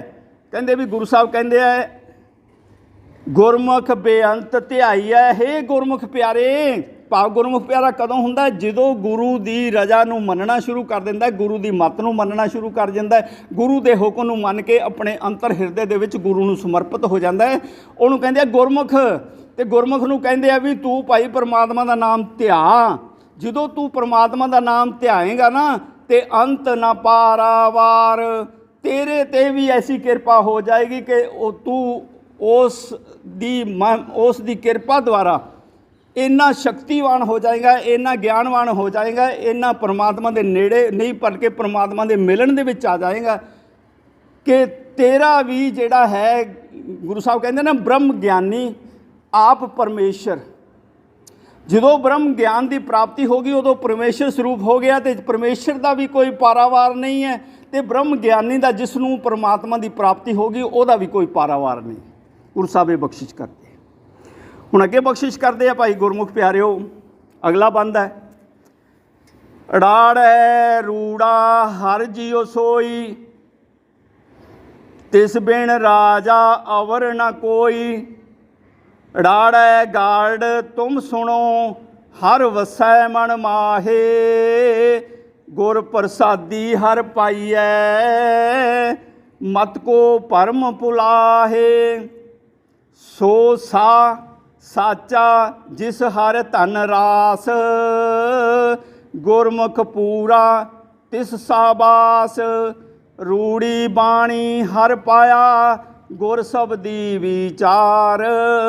ਆਪ ਗਿਆ ਦੁੱਖ ਕੱਟਿਆ, ਹਰ ਵਰ ਪਾਇਆ ਨਾਰ। ਆਪ ਗਿਆ ਦੁੱਖ ਕੱਟਿਆ, ਹਰ ਵਰ ਪਾਇਆ ਨਾਰ। ਹੁਣ ਸਤਿਗੁਰੂ ਨੇ ਸਾਨੂੰ ਇਹ ਸਮਝਾਇਆ ਹੈ ਇਸ ਬੰਦ ਦੇ ਵਿੱਚ, ਕਹਿੰਦੇ ਵੀ ੜਾੜਾ ਅੱਖਰ ਲੈ ਕੇ ਗੁਰੂ ਸਾਹਿਬ ਨੇ ਕਿਹਾ ਹੈ ਵੀ ੜਾੜਾ ਰੂੜਾ ਹਰ ਜੀਓ ਸੋਈ। ਉਹ ਜਿਹੜਾ ਹੈ ਨਾ ਪਰਮਾਤਮਾ ਹਰ ਜੀਓ ਸੋਈ, ਉਹੀ ਪਰਮਾਤਮਾ ਜਿਹੜਾ ਹਰ ਜੀਓ ਹੈ, ਜਿਹੜਾ ਉਹ ੜਾੜਾ ਹੈ। ਰਾੜਾ ਮਤਲਬ ਕੀ ਹੁੰਦਾ? ਕਲਿਆਣ ਕਰਨ ਵਾਲਾ, ਲੋਕਾਂ ਦੇ ਲੋਕਾਂ ਨੂੰ ਸੰਸਾਰ ਨੂੰ ਚਲਾਉਣ ਵਾਲਾ, ਸਾਡੇ ਜੀਵਨ ਨੂੰ ਚਲਾਉਣ ਵਾਲਾ, ਸਾਡੇ ਧੰਦਿਆਂ ਨੂੰ ਚਲਾਉਣ ਵਾਲਾ, ਯਾਨੀ ਸੰਸਾਰ ਦੇ ਵਿੱਚ ਸਾਰੇ ਕਰਮ ਹੀ ਉਹ ਕਰਦਾ ਹੈ। ਉਹਨੂੰ ਕਹਿੰਦੇ ਆ ਰਾੜਾ, ਚਲਾਉਣ ਵਾਲਾ। ਤੇ ਤਿਸ ਬਿਨ ਰਾਜਾ ਅਵਰ ਨਾ ਕੋਈ। ਫਿਰ ਹੁਣ ਗੁਰੂ ਸਾਹਿਬ ਕਹਿੰਦੇ ਆ ਵੀ ਉਸ ਪਰਮਾਤਮਾ ਬਿਨਾਂ ਹੋਰ ਕੋਈ ਇਸ ਸੰਸਾਰ ਦੇ ਉੱਤੇ ਰਾਜਾ ਨਹੀਂ ਹੈ। ਇਹ ਰਾਜੇ ਜਿਹੜੇ ਸੰਸਾਰ ਦੇ ਵਿੱਚ ਹੈ ਇਹ ਤਾਂ 4 ਦਿਨਾਂ ਦਾ ਖੇਲ ਹੈ। ਉਹ ਰਾਜਾ ਜਿਹੜਾ ਸਦਾ ਅਵਿਨਾਸ਼ੀ ਹੈ, ਸਦਾ ਸੱਚ ਹੈ, ਸਦਾ ਰਹਿਣ ਵਾਲਾ ਹੈ, ਨਾ ਜੰਮਦਾ ਹੈ, ਨਾ ਮਰਦਾ ਹੈ, ਨਾ ਜੂਨੀਆਂ ਚਾਹੁੰਦਾ ਹੈ, ਨਾ ਉਸ ਦਾ ਕੋਈ ਲੇਖ ਹੈ, ਨਾ ਕੋਈ ਰੇਖ ਹੈ, ਨਾ ਕੋਈ ਉਹਦਾ ਮਾਂ ਹੈ, ਨਾ ਕੋਈ ਉਹਦਾ ਬਾਪ ਹੈ। ਉਹ ਰਾਜਾ ਜਿਹੜਾ ਹੈ ਇੱਕ ਹੀ ਹੈ, ਉਹਦੇ ਬਿਨਾਂ ਹੋਰ ਕੋਈ ਦੂਜਾ ਨਹੀਂ ਹੈ। ਗੁਰੂ ਸਾਹਿਬ ਬਖਸ਼ਿਸ਼ ਕਰਦੇ ਆ। ਹੁਣ ਅੱਗੇ ਗੁਰੂ ਸਾਹਿਬ ਕਹਿੰਦੇ ਆ ਅੜਾੜੇ ਗਾਰਡ ਤੁਮ ਸੁਣੋ, ਹਰ ਵਸੈ ਮਨ ਆਏ। ਅੜਾੜੇ ਅੱਖਰ ਨੂੰ ਫਿਰ ਲੈ ਕੇ ਗੁਰੂ ਸਾਹਿਬ ਕਹਿੰਦੇ ਵੀ ਗਾਰਡ, ਤੁਸੀਂ ਗਾਰਡ ਸੁਣੋ। ਗਾਰਡ ਦਾ ਮਤਲਬ ਹੁੰਦਾ ਗਾਰਡ ਮੰਤਰ। ਗਾਰਡ ਮੰਤਰ ਜਿਹੜਾ ਤਾਰਨ ਵਾਲਾ ਮੰਤਰ ਹੁੰਦਾ। ਹੁਣ ਸਾਡੇ ਸਮਾਜ ਦੇ ਵਿੱਚ ਤਾਰਨ ਵਾਲਾ ਮੰਤਰ ਕੀ ਹੈ? ਗੁਰੂ ਸਾਹਿਬ ਬਖਸ਼ਿਸ਼ ਕਰਦੇ ਹੈ, ਸਭ ਤੋਂ ਪਹਿਲਾਂ ਅਸੀਂ ਬੀਜ ਮੰਤਰ ਲੈਂਦੇ ਹਾਂ, ਵਾਹਿਗੁਰੂ ਵਾਹਿਗੁਰੂ ਵਾਹਿਗੁਰੂ ਵਾਹਿਗੁਰੂ। ਫਿਰ ਉਸ ਤੋਂ ਬਾਅਦ ਜਿਹੜਾ ਮੰਤਰ ਹੈ, ਮੂਲ ਮੰਤਰ ਅਸੀਂ ਕਹਿੰਦੇ ਹਾਂ, ਇੱਕ ਓਂਕਾਰ ਸਤਨਾਮ ਕਰਤਾ ਪੁਰਖ ਨਿਰਭਉ ਨਿਰਵੈਰ ਅਕਾਲ ਮੂਰਤ ਅਜੂਨੀ ਸੈਭੰ ਗੁਰ ਪ੍ਰਸਾਦ। ਫਿਰ ਇਸ ਤੋਂ ਬਾਅਦ ਗੁਰ ਮੰਤਰ ਹੈ। ਉਸ ਤੋਂ ਬਾਅਦ ਸਾਹਿਬ ਸ੍ਰੀ ਗੁਰੂ ਗ੍ਰੰਥ ਸਾਹਿਬ ਦੀ ਸਾਰੀ ਗੁਰਬਾਣੀ ਜਿਹੜੀ ਆ ਉਹ ਮੰਤਰ ਹੈ। ਪਰ ਜਿਸ ਬੰਦੇ ਨੇ ਜਿੱਥੇ ਸੁਰਤੀ ਟਿਕਾ ਲਈ ਇੱਕ ਮੰਤਰ ਦੇ ਉੱਤੇ, ਚਾਹੇ ਵਾਹਿਗੁਰੂ ਲੈ ਲਿਆ, ਚਾਹੇ ਮੂਲ ਮੰਤਰ ਲੈ ਲਿਆ, ਚਾਹੇ ਗੁਰਮੰਤਰ ਲੈ ਲਿਆ, ਉਸ ਨੂੰ ਹਮੇਸ਼ਾ ਜਪਣ ਕਰੇ, ਬਦਲੇ ਨਾ। ਜੇ ਵਾਹਿਗੁਰੂ ਵਾਹਿਗੁਰੂ ਕਹਿਣਾ ਸ਼ੁਰੂ ਕਰਦਾ ਤੇ ਵਾਹਿਗੁਰੂ ਵਾਹਿਗੁਰੂ ਤੇ ਹੀ ਦ੍ਰਿੜ ਨਿਸ਼ਚਾ ਕਰਕੇ ਪ੍ਰਮਾਤਮਾ ਦੀ ਪ੍ਰਾਪਤੀ ਕਰਨੀ ਹੈ, ਮਿਲ ਜਾਏਗੀ। ਹੁਣ ਗੁਰੂ ਸਾਹਿਬ ਕਹਿੰਦੇ ਆ ਵੀ ਇਹ ਮੰਤਰ ਤੁਮ ਸੁਣੋ, ਹਰ ਵਸੇ ਮਨ ਆਏ। ਜਦੋਂ ਤੁਸੀਂ ਇਹ ਮੰਤਰ ਨੂੰ ਵਾਹਿਗੁਰੂ ਬੋਲ ਕੇ, ਗੁਰੂ ਸਾਹਿਬ ਕਹਿੰਦੇ ਨੇ ਗਾਵੀਐ ਸੁਣੀਐ ਮਨ ਰੱਖੀਐ ਭਾਓ। ਜਦੋਂ ਬੋਲੋਗੇ ਤੇ ਫਿਰ ਕੰਨਾਂ ਦੁਆਰਾ ਸੁਣੋਗੇ ਤੇ ਜੋ ਗੁਰੂ ਸਾਹਿਬ ਕਹਿੰਦੇ ਆ ਕਿ ਪਰਮਾਤਮਾ ਤੁਹਾਡੇ ਮਨ ਦੇ ਅੰਦਰ ਆ ਕੇ ਵਸ ਜਾਏਗਾ। ਪਰਮਾਤਮਾ ਤੁਹਾਡੇ ਮਨ ਦੇ ਹਿਰਦੇ ਦੇ ਵਿੱਚ ਵਸ ਜਾਏਗਾ। ਗੁਰੂ ਸਾਹਿਬ ਅੱਗੇ ਕੀ ਕਹਿੰਦੇ ਆ? ਫਿਰ ਇਹ ਹੋਏਗਾ ਕਿਵੇਂ? ਤੁਸੀਂ ਸਿਰਫ ਸ਼ਰਨਾਗਤ ਹੋ ਕੇ, ਸ਼ਰਧਾ ਭਾਵਨਾ ਕਰਕੇ, ਦ੍ਰਿੜ ਨਿਸ਼ਚਾ ਕਰਕੇ, ਸੁਰਤੀ ਨੂੰ ਟਿਕਾ ਕੇ ਸਿਰਫ ਵਾਹਿਗੁਰੂ ਨਾਮ ਮੰਤਰ ਜਪਣਾ ਹੈ ਜਾਂ ਮੂਲ ਮੰਤਰ ਜਪਣਾ ਹੈ। ਪਰ ਬਾਕੀ ਜਿਹੜਾ ਸਾਰੇ ਦਾ ਸਾਰਾ ਕੰਮ ਜਿਹੜਾ ਗੁਰੂ ਦੀ ਕਿਰਪਾ ਨਾਲ ਹੋਏਗਾ। ਗੁਰੂ ਸਾਡੇ 'ਤੇ ਮਿਹਰ ਕਰੇਗਾ, ਸਾਨੂੰ ਕਿਰਪਾ ਕਰਕੇ ਸਾਰੇ ਹੀ ਗਿਆਨ ਬਖਸ਼ ਦੇਗਾ। ਆਪਣਾ ਗਿਆਨ ਵੀ ਬਖਸ਼ ਦੇਗਾ, ਆਪਣੇ ਭੇਦ ਵੀ ਆਪ ਹੀ ਬਖਸ਼ ਦੇਗਾ ਤੇ ਫਿਰ ਗੁਰੂ ਸਾਹਿਬ ਕਹਿੰਦੇ ਆ ਗੁਰ ਪ੍ਰਸਾਦੀ ਹਰ ਪਾਈਐ। ਭਾਈ ਗੁਰੂ ਦੇ ਪ੍ਰਸਾਦ ਨਾਲ ਇਹ ਪਰਮਾਤਮਾ ਮਿਲੇਗਾ। ਗੁਰੂ ਸਾਹਿਬ ਅੱਗੇ ਕਹਿੰਦੇ ਆ ਮਤ ਕੋ ਭਰਮ ਭੁਲਾਏ। ਮਤ ਕੋਈ ਸੰਸਾਰ ਦਾ ਬੰਦਾ ਇਹ ਕਹੇ ਕਿ ਮੇਰੇ ਜ਼ੋਰ ਨਾਲ ਪਰਮਾਤਮਾ, ਮੇਰੇ ਸਿਮਰਨ ਕਰਨ ਨਾਲ, ਮੇਰੀ ਭਗਤੀ ਕਰਨ ਨਾਲ, ਮੇਰਾ ਸੁੱਚੇ ਹੋਣ ਨਾਲ, ਮੈਨੂੰ ਗਿਆਨ ਹੋਣ ਨਾਲ, ਮੇਰੇ ਗੀਤ ਗਾਉਣ ਨਾਲ, ਮੇਰੇ ਕੀਰਤਨ ਕਰਨ ਨਾਲ, ਮੇਰੀ ਕਥਾ ਕਰਨ ਨਾਲ, ਮੇਰੀ ਗੁਰਬਾਣੀ ਪੜ੍ਹਨ ਨਾਲ ਜਾਂ ਵਾਹਿਗੁਰੂ ਵਾਹਿਗੁਰੂ ਨਾਮ ਸਿਮਰਨ ਕਰ ਮਤਲਬ ਪਰਮਾਤਮਾ ਮੈਨੂੰ ਮਿਲ ਜਾਏਗਾ। ਗੁਰੂ ਸਾਹਿਬ ਕਹਿੰਦੇ ਨਹੀਂ ਮਿਲੇਗਾ, ਤੇਰੇ ਜ਼ੋਰ ਨਾਲ ਕੁਛ ਨਹੀਂ ਹੋਣਾ। ਆਖਣ ਜ਼ੋਰ ਚੁੱਪੇ ਨਾ ਜ਼ੋਰ, ਜ਼ੋਰ ਨਾ ਜੀਵਨ ਮਰਨ ਨਾ ਜ਼ੋਰ, ਜ਼ੋਰ ਨਾ ਮੰਗਣ ਦੇਣ ਨਾ ਜ਼ੋਰ, ਜ਼ੋਰ ਨਾ ਜੀਵਨ ਮਰਨਾ ਜ਼ੋਰ, ਜ਼ੋਰ ਨਾ ਰਾਜ ਮਾਲ ਮਨਸੋਰ। ਗੁਰੂ ਸਾਹਿਬ ਕਹਿੰਦੇ ਆ ਤੇਰੇ ਵੱਸ ਕੁਛ ਨਹੀਂ ਹੈ, ਤੇਰੇ ਕੋਲੇ ਕੋਈ ਜ਼ੋਰ ਨਹੀਂ ਹੈ। ਗੁਰੂ ਦੀ ਕਿਰਪਾ ਹੋਏਗੀ ਤੇ ਤੈਨੂੰ ਪਰਮਾਤਮਾ ਦੀ ਪ੍ਰਾਪਤੀ ਹੋਏਗੀ। ਹੁਣ ਅੱਗੇ ਗੁਰੂ ਸਾਹਿਬ ਕਹਿੰਦੇ ਆ ਇਹ ਭੁੱਲ ਜਾਓ ਭਾਈ ਕਿ ਸਾਡੇ ਜ਼ੋਰ ਕੀਤਿਆਂ ਹੀ ਕੁਛ ਹੋ ਜਾਣਾ, ਨਹੀਂ ਹੋਣਾ। ਹਾਂ, ਸਮਰਪਿਤ ਤੁਸੀਂ ਹੋ ਜਾਓ, ਪਰਮਾਤਮਾ ਨੂੰ ਸਿਮਰਨ ਕਰੋ, ਪਰਮਾਤਮਾ ਨੂੰ ਚੇਤੇ ਕਰੋ, ਪਰਮਾਤਮਾ 'ਤੇ ਪਿਆਰ ਰੱਖੋ, ਪਰਮਾਤਮਾ ਦੀ ਭਾਵਨਾ ਲੈ ਕੇ ਪਰਮਾਤਮਾ ਨੂੰ ਸਮਰਪਿਤ ਹੋ ਜਾਓ। ਆਪਣਾ ਆਪ ਜੀਵਨ ਜਿਹੜਾ ਸੁੱਚਾ ਕਰ ਲਓ। ਅਵਗੁਣਾਂ ਨੂੰ ਕੋਸ਼ਿਸ਼ ਕਰੋ ਕਿ ਬਾਹਰ ਨਿਕਲ ਜਾ। ਆਪਣੇ ਜਦੋਂ ਨਾਮ ਸਿਮਰਨ ਕਰੋਗੇ ਉਹਦੇ ਕਾਮ ਕ੍ਰੋਧ ਲੋਭ ਮੋਹ ਹੰਕਾਰ ਅਵਗੁਣ ਜਿਹੜੇ ਸਾਰੇ ਹੀ ਪਰਮਾਤਮਾ ਦੀ ਕਿਰਪਾ ਨਾਲ ਸਾਡੇ ਸਰੀਰ 'ਚੋਂ ਬਾਹਰ ਨਿਕਲ ਜਾਣਗੇ। ਮਨ ਸਾਡਾ ਪਰਮਾਤਮਾ ਨੂੰ ਸਮਰਪਿਤ ਹੋ ਜਾਏਗਾ, ਸਾਵਧਾਨ ਇਕਾਗਰਚੀਤ ਹੋ ਕੇ। ਤੇ ਫਿਰ ਉਦੋਂ ਪਰਮਾਤਮਾ ਦੀ ਕਿਰਪਾ ਹੁੰਦੀ ਹੈ ਤੇ ਪਰਮਾਤਮਾ ਬਖਸ਼ਿਸ਼ ਦਿੰਦਾ ਸਾਨੂੰ। ਹੁਣ ਗੁਰੂ ਸਾਹਿਬ ਕਹਿੰਦੇ ਆ ਫਿਰ ਉਹ ਰੂਹ ਕੀ ਹੈ, ਪਰਮਾਤਮਾ ਦੀ ਕਿਰਪਾ ਨਾਲ ਸਾਹ ਬਣ ਜਾਂਦੀ ਹੈ, ਸ਼ਾਹੂਕਾਰ ਬਣ ਜਾਂਦੀ ਹੈ। ਸੋ ਸਾ ਸਾਚਾ ਜਿਸ ਹਰ ਧਨ ਰਾਸ। ਕਹਿੰਦੇ ਵੀ ਉਹ ਗੁਰਮੁਖ ਪਿਆਰੀ ਰੂਹ ਜਿਹੜੀ ਹੈ ਨਾ ਸਾਹੂਕਾਰ ਬਣ ਜਾਂਦੀ ਹੈ। ਕਿਉਂ? ਕਿਉਂਕਿ ਉਹਦੇ ਕੋਲੇ ਪਰਮਾਤਮਾ ਦੇ ਨਾਮ ਦੀ ਰਾਸ ਜਿਹੜੀ ਹੈ, ਸੌਦਾ ਜਿਹੜਾ ਹੈ ਨਾ ਉਹਦੇ ਪੱਲੇ ਹੈ, ਉਹਦੇ ਕੋਲੇ ਹੈ, ਉਹਦੀ ਗਠੜੀ ਦੇ ਵਿੱਚ ਹੈ। ਤੇ ਇਸ ਤਰ੍ਹਾਂ ਦੇ ਨਾਲ ਉਹ ਪਰਮਾਤਮਾ ਦੀ ਨਿਗਾਹ ਦੇ ਵਿੱਚ ਸ਼ਾਹੂਕਾਰ ਬਣ ਜਾਂਦਾ ਹੈ। ਗੁਰੂ ਦੀ ਕਿਰਪਾ ਹੁੰਦੀ। ਅੱਗੇ ਗੁਰੂ ਸਾਹਿਬ ਕਹਿੰਦੇ ਆ ਗੁਰਮੁਖ ਪੂਰਾ ਤਿਸ ਸ਼ਾਬਾਸ। ਉਹ ਰੂਹ ਜਿਹੜੀ ਹੈ ਪੂਰਨ ਗੁਰਮੁਖ ਹੋ ਜਾਂਦੀ ਹੈ।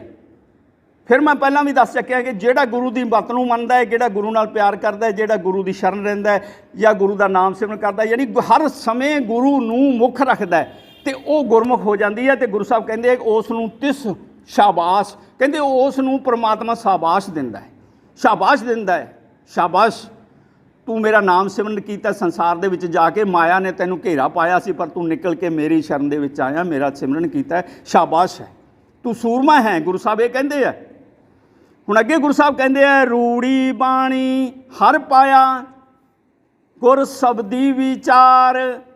ਆਪ ਗਿਆ ਦੁੱਖ ਕੱਟਿਆ ਹਰ ਵਰ ਪਾਇਆ ਨਾਰ। ਕਹਿੰਦੇ ਵੀ ਇਹ ਬਾਣੀ ਜਿਹੜੀ ਹੈ ਨਾ, ਬਾਣੀ ਇੱਕ ਬਾਣੀ ਅਸੀਂ ਗੁਰੂ ਗ੍ਰੰਥ ਸਾਹਿਬ ਦੇ ਵਿੱਚ ਦਰਜ ਹੈ ਜਿਹੜੀ ਉਹ ਸਮਝਦੇ ਆ ਗੁਰਬਾਣੀ। ਪਰ ਬਾਣੀ ਜਿਹੜੀ ਹੈ ਜਿਹਨੂੰ ਗੁਰੂ ਸਾਹਿਬ ਨੇ ਬਾਣੀ ਗੁਰੂ ਗੁਰੂ ਹੈ ਬਾਣੀ ਵਿੱਚ ਬਾਣੀ ਅੰਮ੍ਰਿਤ ਸਾਰੇ। ਫਿਰ ਕਿਆ ਗੁਰਬਾਣੀ ਕਹੇ ਸੇਵਕ ਜਨ ਮਾਨੇ ਪ੍ਰਤੱਖ ਗੁਰੂ ਨਿਸਤਾਰੇ। ਹੁਣ ਉਹ ਬਾਣੀ ਜਿਹੜੀ ਹੈ ਨਾ ਉਹ ਬਾਣੀ ਪਰਮਾਤਮਾ ਦੀ ਹੈ, ਜਿੱਥੇ ਪਰਮਾਤਮਾ 36 ਯੁੱਗ ਤਾੜੀ ਲਾ ਕੇ ਆਪਣਾ ਨਾਮ ਆਪ ਸਿਮਰਨ ਕਰਦਾ ਰਿਹਾ ਸੀ, ਜਿਹਨੂੰ ਅਸੀਂ ਅੱਜ ਕੱਲ੍ਹ ਸੰਸਾਰ ਦੇ ਵਿੱਚ ਅਸੀਂ ਅਨਹਦ ਧੁਨ ਕਹਿੰਦੇ ਹਾਂ। ਉਹ ਅਨਹਦ ਧੁਨ ਜਿਹੜੇ ਪਰਮਾਤਮਾ ਦੇ ਨਾਮ ਦਾ ਉਚਾਰਨ ਸੀ ਨਾ ਉਹ ਸਾਰੇ ਸੰਸਾਰ ਦੇ ਵਿੱਚ ਵੱਜਦੀ ਸੀ, ਅੱਜ ਵੀ ਵੱਜ ਰਹੀ ਹੈ। ਔਰ ਉਹ ਗੁਰਮੁਖ ਪਿਆਰਿਆਂ ਦੇ ਜਦੋਂ ਪ੍ਰਗਟ ਹੁੰਦੀ ਹੈ ਨਾ ਤਾਂ ਗੁਰੂ ਸਾਹਿਬ ਕਹਿੰਦੇ ਇਹ ਬਾਣੀ ਜਿਹੜੀ ਹੈ ਨਾ ਰੂੜੀ ਹੈ, ਸਾਡਾ ਕਲਿਆਣ ਕਰਨ ਵਾਲੀ ਹੈ। ਹਰ ਪਾਇਆ, ਇਸ ਬਾਣੀ ਦਾ ਸਿਮਰਨ ਕਰਕੇ, ਬਾਣੀ ਦਾ ਚੇਤਾ ਕਰਕੇ, ਬਾਣੀ ਨੂੰ ਆਪਣੇ ਹਿਰਦੇ 'ਚ ਵਸਾ ਕੇ ਸਾਨੂੰ ਪਰਮਾਤਮਾ ਦੀ ਪ੍ਰਾਪਤੀ ਹੋਗੀ। ਕਹਿੰਦੇ ਵੀ ਗੁਰ ਸ਼ਬਦ ਵਿਚਾਰ, ਉਹੀ ਗੱਲ ਫਿਰ ਬਾਣੀ ਆ ਗਈ। ਬਾਣੀ ਹੀ ਗੁਰ ਸ਼ਬਦ ਹੈ, ਜਿਹੜੀ ਅਨਹਦ ਧੁਨ ਹੈ ਉਹੀ ਨਾਮ ਹੈ, ਜਿਹੜਾ ਨਾਮ ਹੈ ਉਹੀ ਬਾਣੀ ਹੈ, ਜਿਹੜੀ ਬਾਣੀ ਹੈ ਉਹੀ ਗੁਰੂ ਹੈ, ਔਰ ਜਿਹੜਾ ਗੁਰੂ ਹੈ ਉਹੀ ਪਰਮਪਿਤਾ ਪਰਮਾਤਮਾ ਹੈ। ਭਵਨ ਗੁਰੂ ਪਾਣੀ ਪਿਤਾ, ਇਹ ਬਾਣੀ ਹੈ। ਗੁਰੂ ਸਾਹਿਬ ਕਹਿੰਦੇ ਵੀ ਜਦੋਂ ਉਸ ਬਾਣੀ ਦਾ ਅਸੀਂ ਵਿਚਾਰ ਕਰਦੇ ਹਾਂ ਨਾ, ਸ਼ਬਦ ਬਾਣੀ ਦਾ, ਉਦੋਂ ਪਰਮਾਤਮਾ ਦੀ ਪ੍ਰਾਪਤੀ ਹੋ ਜਾਂਦੀ ਹੈ। ਤੇ ਗੁਰੂ ਸਾਹਿਬ ਕਹਿੰਦੇ ਆ ਫਿਰ ਕੀ ਹੋਇਆ, ਇਹ ਜਦੋਂ ਬਾਣੀ ਅੰਤਰ ਹਿਰਦੇ ਦੇ ਵਿੱਚ ਸਾਡੇ ਵਸ ਜਾਂਦੀ ਹੈ ਤੇ ਗੁਰੂ ਸਾਹਿਬ ਕਹਿੰਦੇ ਆਪ ਗਿਆ ਦੁੱਖ ਕੱਟਿਆ। ਦੁੱਖ ਜਿਹੜਾ ਸੀ ਉਹ ਕਿਸੇ ਨੂੰ ਲੋੜ ਨਹੀਂ ਪਈ ਕੁਛ ਕਹਿਣ ਦੀ, ਕੋਈ ਦਵਾਈ ਲੈਣ ਦੀ, ਦੁੱਖ ਜਿਹੜਾ ਆਪਣੇ ਆਪ ਹੀ ਕੱਟਿਆ ਗਿਆ ਪਰਮਾਤਮਾ ਦੀ ਕਿਰਪਾ ਨਾਲ। ਤੇ ਅੱਗੇ ਗੁਰੂ ਸਾਹਿਬ ਕਹਿੰਦੇ ਆ ਹਰ ਵਰ ਪਾਇਆ ਨਾਰ। ਇਹ ਰੂਹ ਜਿਹੜੀ ਨਾਰ ਹੈ ਨਾ ਸਾਡੀ ਪਰਮਾਤਮਾ ਦੀ, ਇਸ ਰੂਹ ਨੇ ਪਰਮਾਤਮਾ ਦੀ ਪ੍ਰਾਪਤੀ ਕਰ ਲਈ, ਖਸਮ ਦੀ ਪ੍ਰਾਪਤੀ ਕਰ ਲਈ ਹੈ, ਮਾਲਕ ਦੀ ਪ੍ਰਾਪਤੀ ਕਰ ਲਈ ਹੈ, ਔਰ ਇਹ ਰੂਹ ਦਾ ਤੇ ਪਰਮਾਤਮਾ ਦਾ ਮਿਲਨ ਹੋ ਗਿਆ ਹੈ। ਇਹ ਗੁਰੂ ਸਾਹਿਬ ਕਹਿੰਦੇ ਆ ਆਪ ਗਿਆ ਦੁੱਖ ਕੱਟਿਆ। ਦੁੱਖ ਆਪਣੇ ਆਪ ਹੀ ਕੱਟਿਆ ਗਿਆ ਤੇ ਕਦੋਂ ਕੱਟਿਆ ਗਿਆ? ਜਿਉਂ ਇਸ ਨਾਰ ਨੇ, ਇਸ ਰੂਹ ਨੇ ਪਰਮਾਤਮਾ ਦੀ ਪ੍ਰਾਪਤੀ ਕਰ ਲਈ, ਵਰ ਪ੍ਰਾਪਤ ਕਰ ਲਿਆ, ਮਾਲਕ ਪ੍ਰਾਪਤ ਕਰ ਲਿਆ, ਖਸਮ ਬਣਾ ਲਿਆ, ਪਰਮਾਤਮਾ ਨੂੰ ਖਸਮ ਮਿਲ ਗਿਆ ਰੂਹ ਨੂੰ, ਉਦੋਂ ਦੁੱਖ ਸਾਰੇ ਸਾਡੇ ਕੱਟੇ ਗਏ। ਹੁਣ ਅੱਗੇ ਗੁਰੂ ਸਾਹਿਬ ਬਖਸ਼ਿਸ਼ ਕਰਦੇ ਆ ਅਗਲੇ ਬੰਦ ਦੇ ਵਿੱਚ, ਸੋਹਣਾ ਰੂਪਾ ਸੰਚੀਐ ਤਨ ਕਾਚਾ ਬਿਖਸ਼ਾਰ, ਸਾਸ ਦਾਏ ਸੰਚ ਧਨ ਦੁਬਦਾ ਹੋਏ ਖੁਆਰ, ਸਚਿਆਰੀ ਸੱਚ ਸੰਚਿਆ ਸਾਚੋ ਨਾਮ ਅਮੋਲ, ਹਰ ਨਿਰਮਾਇਲ ਊਜਲੋ ਪਤ ਸਾਚੀ ਸੱਚ ਬੋਲ, ਸਾਜਣ ਮੀਤ ਸੁਜਾਨ ਤੂੰ, ਤੂੰ ਸਰਵਰ ਤੂੰ ਹੰਸ, ਸਾਚੋ ਠਾਕਰ ਮਨ ਵਸੈ ਹੋਂ ਬਲਿਹਾਰੀ ਤਿਸ, ਮਾਇਆ ਮਮਤਾ ਮੋਹਣੀ ਜਿਨ ਕੀਤੀ ਸੋ ਜਾਣ, ਬਿਹਿਆ ਅੰਮ੍ਰਿਤ ਏਕ ਹੈ ਬੂਝੈ ਪੁਰਖ ਸੁਜਾਨ, ਬਿਖਿਆ ਅੰਮ੍ਰਿਤ ਏਕ ਹੈ ਬੂਝੈ ਪੁਰਖ ਸੁਜਾਨ। ਬਹੁਤ ਹੀ ਅਮੋਲਕ ਗਿਆਨ ਇਸ ਬੰਦ ਦੇ ਵਿੱਚ ਗੁਰੂ ਸਾਹਿਬ ਨੇ ਸਾਨੂੰ ਬਖਸ਼ਿਸ਼ ਕੀਤਾ ਕਿ ਜੇ ਸਾਡੀ ਰੂਹ ਨੂੰ ਸਮਝ ਆਉਂਦੀ ਹੈ ਤਾਂ। ਗੁਰੂ ਸਾਹਿਬ ਕਹਿੰਦੇ ਹੈ, ਸੋਨਾ ਰੂਪਾ ਸੰਚੀਐ ਤਨ ਕਾਚਾ ਬਿਖਸ਼ਾਰ, ਸਾਸ ਦਾਏ ਸੰਚ ਧਨ ਦੁਬਦਾ ਹੋਏ ਖੁਆਰ। ਕਹਿੰਦੇ ਵੀ ਸੋਨਾ ਰੂਪਾ ਸੰਚੀਏ, ਸੋਨਾ ਇਕੱਠਾ ਕਰਦਾ ਬੰਦਾ, ਧਨ ਇਕੱਠਾ ਕਰਕੇ ਸੋਨਾ ਲੈ ਲੈਂਦਾ, ਕੰਮ ਆਊਗਾ। ਧਨ ਇਕੱਠਾ ਕਰਦਾ, ਰੁਪਈਏ ਇਕੱਠੇ ਕਰਦਾ ਹੈ। ਇਹ ਧਨ ਜਿਹੜਾ ਹੈ ਨਾ, ਗੁਰੂ ਸਾਹਿਬ ਕਹਿੰਦੇ ਵੀ ਇਹ ਸਾਰਾ ਕੱਚਾ ਹੈ। ਇਹ ਸੰਸਾਰੀ ਧਨ ਜਿਹੜਾ ਇਹ ਨਾਲ ਨਹੀਂ ਜਾਣ ਵਾਲਾ, ਇਹਨੇ ਤੇਰਾ ਸਾਥ ਨਹੀਂ ਦੇਣਾ, ਇਹ ਰੂਹ ਦੇ ਕੰਮ ਨਹੀਂ ਆਏਗਾ। ਠੀਕ ਹੈ, ਤੂੰ ਤੇ 4 ਦਿਨ ਮੌਜ ਉਡਾ ਲਾ, ਐਸ਼ ਕਰ ਲਾ, ਇਹ ਵੱਖਰੀ ਗੱਲ ਹੈ, ਪਰ ਰੂਹ ਦੇ ਕਿਸੇ ਕੰਮ ਨਹੀਂ ਆਏਗਾ ਇਹ। ਕਹਿੰਦੇ ਵੀ ਇਹ ਬਿਖ ਹੈ, ਜ਼ਹਿਰ ਹੈ, ਸ਼ਾਰ ਹੈ, ਸਵਾਹ ਹੈ। ਕਹਿੰਦੇ ਗੁਰੂ ਸਾਹਿਬ ਇਹ ਜਿੰਨਾ ਮਰਜ਼ੀ ਧਨ ਇਕੱਠਾ ਕਰ ਲੈ, ਤੇਰੇ ਭਲਾ ਨਹੀਂ ਹੋਏਗਾ। ਇਹ ਧਨ ਜਿਵੇਂ ਇਕੱਠਾ ਕੀਤਾ ਉਵੇਂ ਹੀ ਚਲਾ ਜਾਂਦਾ ਹੈ। ਜੇ ਠੱਗੀਆਂ ਧੋਖਿਆਂ 'ਚ ਇਕੱਠਾ ਕੀਤਾ ਤੇ ਉਹੋ ਜਿਹਾ ਹੀ ਸਾਡਾ ਮਤਲਬ ਮੁਫਤ ਦਾ ਐਵੇਂ ਹੀ ਚਲਾ ਜਾਂਦਾ, ਰੋਗਾਂ ਕਸ਼ਟਾਂ ਦੇ ਵਿੱਚ, ਬਿਮਾਰੀਆਂ ਦੇ ਵਿੱਚ। ਬੇਈਮਾਨੀਆਂ ਹੋ ਜਾਂਦੀਆਂ, ਸਾਡੇ ਨਾਲ ਵੀ ਦਗੇ ਹੋ ਜਾਂਦੇ ਆ, ਧੋਖੇ ਹੋ ਜਾਂਦੇ ਆ, ਲੋਕ ਸਾਡੇ ਪੈਸੇ ਨੂੰ ਲੁੱਟ ਲੈਂਦੇ ਆ।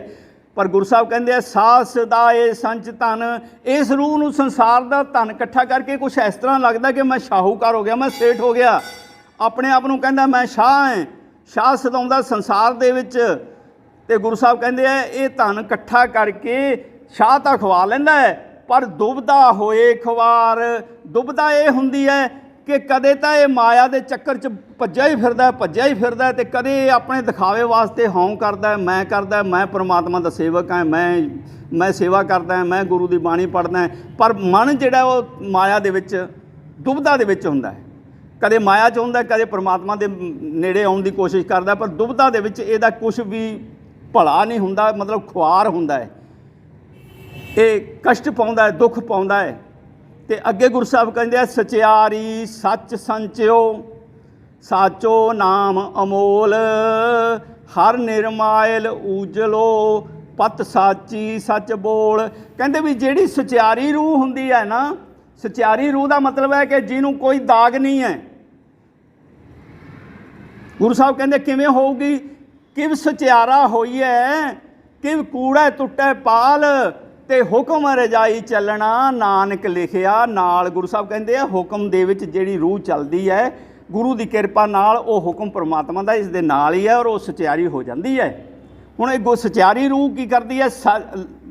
ਮਨਮੁਖ ਰੂਹ ਜਿਹੜੀ ਹੈ ਉਹ ਤਾਂ ਮਾਇਆ ਦਾ ਧਨ ਇਕੱਠਾ ਕਰਦੀ ਹੈ, ਕੱਚਾ ਧਨ ਇਕੱਠਾ ਕਰਦੀ ਹੈ।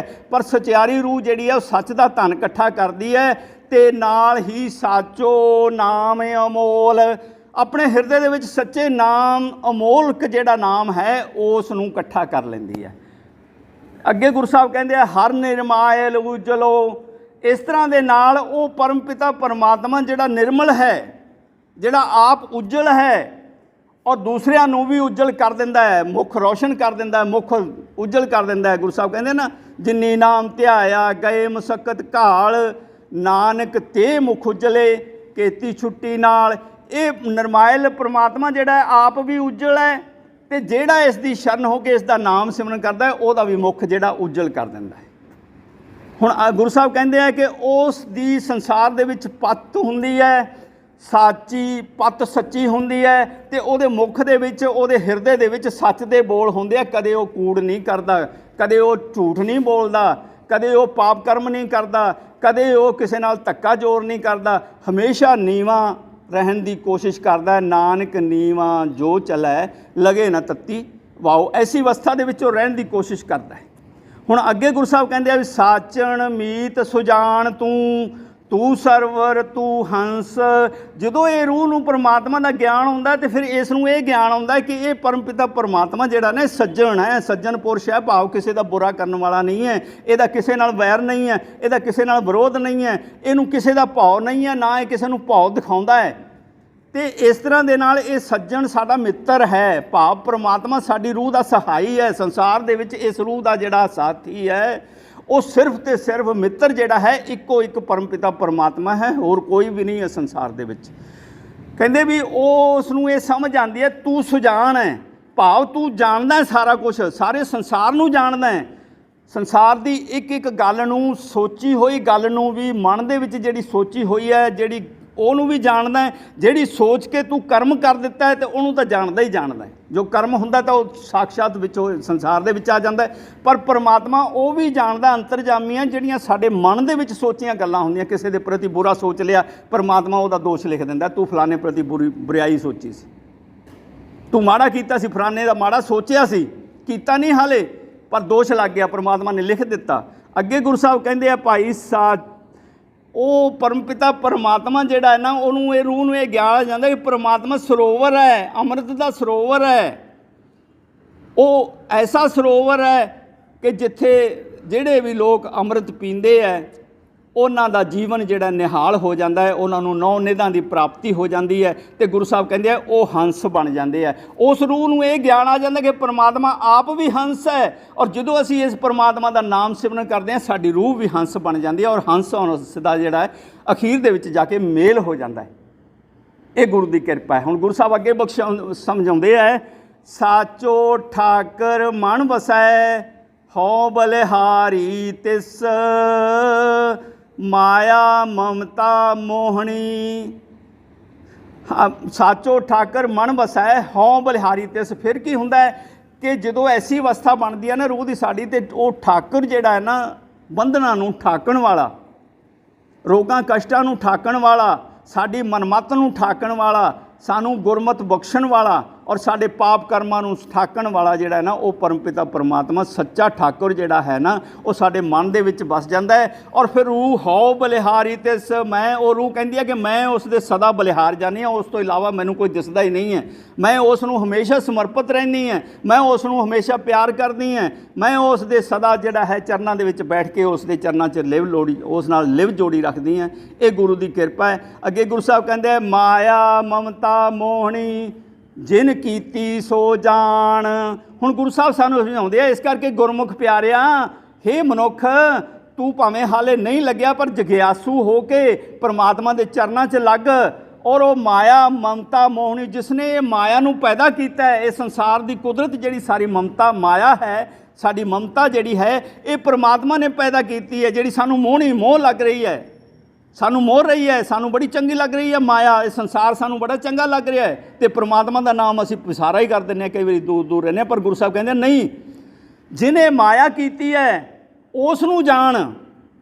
ਪਰਮਾਤਮਾ ਨੇ ਕੁਦਰਤ ਪੈਦਾ ਕੀਤੀ ਹੈ, ਸੰਸਾਰ ਪਰਮਾਤਮਾ ਨੇ ਪੈਦਾ ਕੀਤਾ ਤੇ ਸਾਰੀ ਮਾਇਆ ਪਰਮਾਤਮਾ ਨੇ ਬਣਾਈ ਹੈ।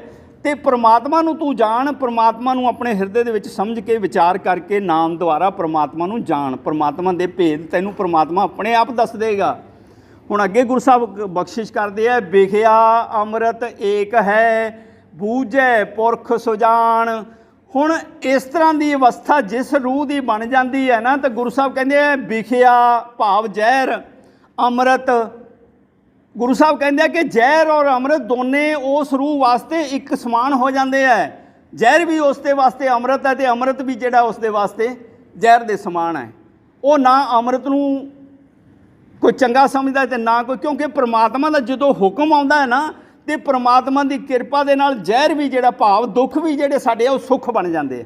ਸਾਡੇ ਕਸ਼ਟ ਵੀ ਜਿਹੜੇ ਆ ਉਹ ਸੁੱਖ ਬਣ ਜਾਂਦੇ ਆ, ਸਾਡੇ ਰੋਗ ਵੀ ਜਿਹੜੇ ਆ ਉਹ ਆਪਣੇ ਆਪ ਚਲੇ ਜਾਂਦੇ ਆ ਪਰਮਾਤਮਾ ਦੇ ਹੁਕਮ ਨਾਲ। ਤੇ ਫਿਰ ਉਹ ਜ਼ਹਿਰ ਜਿਹੜਾ ਹੈ ਨਾ, ਜਿਹੜਾ ਕਸ਼ਟ ਸੀ, ਜ਼ਹਿਰ ਮਤਲਬ ਸਾਡੇ ਸਰੀਰ ਦੇ ਵਿੱਚ ਜਿਹੜਾ ਕਸ਼ਟ, ਰੋਗ, ਦੁੱਖ ਆਇਆ, ਸਾਨੂੰ ਤਕਲੀਫ ਆਈ, ਸਾਨੂੰ ਐਸਾ ਮਹਿਸੂਸ ਹੋਇਆ ਕਿ ਅਸੀਂ ਬੜੀ ਤਕਲੀਫ ਦੇ ਵਿੱਚ ਹੈ, ਉਹ ਜ਼ਹਿਰ ਜਿਹੜੀ ਖਤਮ ਹੋ ਕੇ ਅੰਮ੍ਰਿਤ ਬਣਨੀ ਸ਼ੁਰੂ ਹੋ ਜਾਂਦੀ ਹੈ। ਭਾਵ ਉਹਨੂੰ ਅੰਮ੍ਰਿਤ ਦਾ ਰਸ ਆਪਣੇ ਸਰੀਰ ਦੇ ਵਿੱਚ, ਜੀਵਨ ਦੇ ਵਿੱਚ ਐਸੀ ਅਵਸਥਾ ਬਣਦੀ ਹੈ ਕਿ ਉਸ ਨੂੰ ਸੁੱਖਾਂ ਦੀ ਪ੍ਰਾਪਤੀ ਹੋਣੀ ਸ਼ੁਰੂ ਹੋ ਜਾਂਦੀ ਹੈ। ਗੁਰੂ ਸਾਹਿਬ ਇਹ ਬਖਸ਼ਿਸ਼ ਕਰ ਰਹੇ ਹੈ, ਕਹਿੰਦੇ ਆ ਵਿਖਿਆ ਅੰਮ੍ਰਿਤ ਏਕ ਹੈ, ਬੂਝੈ ਪੁਰਖ ਸੁਜਾਨ।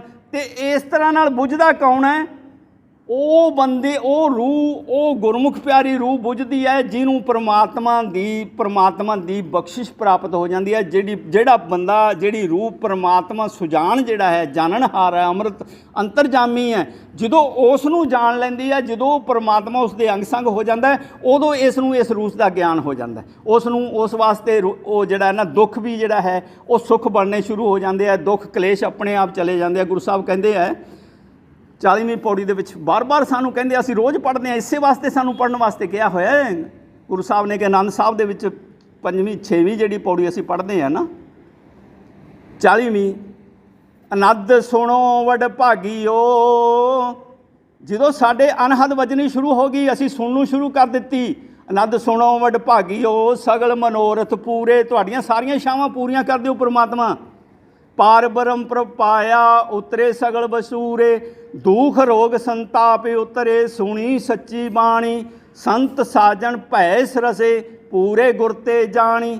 ਸੁਣਤੇ ਪਨੀਤ ਕਹਤੇ ਪਵਿੱਤ, ਸਤਿਗੁਰ ਰਿਹਾ ਭਰਪੂਰੇ, ਬਿਨਵੰਤ ਨਾਨਕ ਗੁਰ ਚਰਨ ਲਾਗੇ, ਵਾਜੇ ਅਣਹਦ ਤੂਰੇ। ਤੋ ਇਸ ਤਰ੍ਹਾਂ ਦੇ ਨਾਲ ਗੁਰੂ ਸਾਹਿਬ ਸਾਨੂੰ ਸਮਝਾਉਂਦੇ ਆ, ਭਾਈ ਜਦੋਂ ਤੇਰੇ ਪਰਮਾਤਮਾ ਅੰਦਰ ਪ੍ਰਗਟ ਹੋ ਗਿਆ, ਅਣਹਦ ਤੁਹਾਨੂੰ ਬਚਣੀ ਹੋਗੀ, ਉਦੋਂ ਤੇਰੇ ਦੁੱਖ ਕਲੇਸ਼ ਸਾਰੇ ਕੱਟੇ ਜਾਣਗੇ, ਰੋਗ ਕੱਟੇ ਜਾਣਗੇ। ਇਹ ਬਾਣੀ ਦੇ ਸਦਕਾ ਕੱਟੇ ਜਾਣੇ ਆ।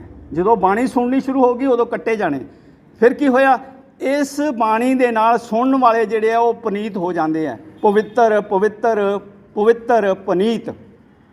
ਕਹਿਣ ਵਾਲੇ ਜਿਹੜੇ ਆ ਉਹ ਕਹਿ ਜਾਂਦੇ ਆ, ਪਰ ਸੁਣਨ ਵਾਲੇ ਜਿਹੜੇ ਆ ਜਦੋਂ ਸੁਣਦੇ ਆ ਨਾ ਤੇ ਉਹ ਪਨੀਤ ਹੋ ਜਾਂਦੇ ਆ, ਇੰਨੇ ਸੁੱਚੇ ਹੋ ਜਾਂਦੇ ਆ ਕਿ ਉਹਨਾਂ ਨੂੰ ਕੋਈ ਮੈਲ ਰਹਿੰਦੀ ਨਹੀਂ।